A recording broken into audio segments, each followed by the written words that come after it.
জামাতের আকীদার সমস্যা, তাহলে আমরা অমুক সেকুলার দলের সাথে ঐক্য করি। আমার এটা বুঝে আসে না যে আকীদা বলতে যেটা বোঝায়, জামাতের সাথে আমাদের যে আকীদার দ্বন্দ্বগুলো আছে এগুলোর ভিত্তিতে এই পর্যন্ত জামাতকে সরাসরি কাফের কিন্তু কেউ ফতোয়া দিচ্ছে না।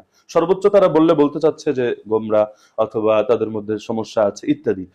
কিন্তু আমরা জানি কেউ যদি শরিয়া আইনে অবিশ্বাস করে, কেউ যদি ইসলাম বিরোধী কোনো আকীদা পোষণ করে, অথবা ইসলামকে এক কোণঠাসা করে দিয়ে সে অন্য কোনো আদর্শের মাধ্যমে, যেটাকে নব্য জাহিলিয়াত বলে, সেই আদর্শের মাধ্যমে রাষ্ট্র পরিচালনার চেষ্টা করে, তাহলে সেটাও কি আকীদা না? এবং এই আকীদা কি এর চাইতে আরো জঘন্য না?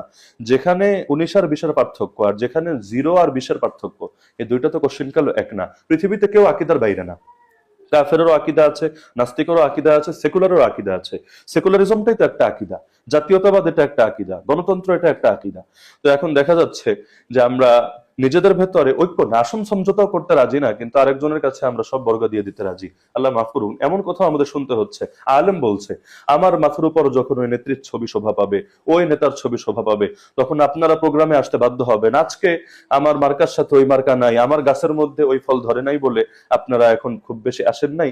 আর যদি আমার মাথার উপর নেত্রীর ছবি থাকে, সবাই আসতে বাধ্য হবেন। মানে আত্মমর্যাদা বোধ কতটা মরে গেলে মুখ থেকে এরকম কথা বের হতে পারে। এজন্য আমি মনে করি, একান্ত যদি ঐক্য নাও হয়, আল্লাহ না করুন, তারপরও প্রতিটা ইসলামী দলের নিজেদের স্বাতন্ত্র্য, নিজেদের আত্মমর্যাদা বোধ রক্ষা করা দরকার। হ্যাঁ, কোন সেকুলার দলের সাথেও যদি ঐক্য হয়, নির্বাচন কেন্দ্রিক ঐক্য, সেখানেও নিজেদের আকীদা এবং অবস্থান স্পষ্ট থাকা দরকার যে আমরা সেকুলারিজমকে সমর্থন করি না, শরিয়া আইনে অবিশ্বাস করাকে আমরা সমর্থন করি না, বরঞ্চ এই ক্ষেত্রে আমাদের অবস্থান এটা, এরকম ভাবে না বললে মানুষের ঈমান হুমকির মুখে পড়বে। তো সর্বোপরি আমার কথা হলো, স্বাধীনতার পর থেকে একটা বড় সম্ভাবনা যেহেতু আমাদের তৈরি হয়েছে, এই সম্ভাবনা কাজে লাগানোর দরকার।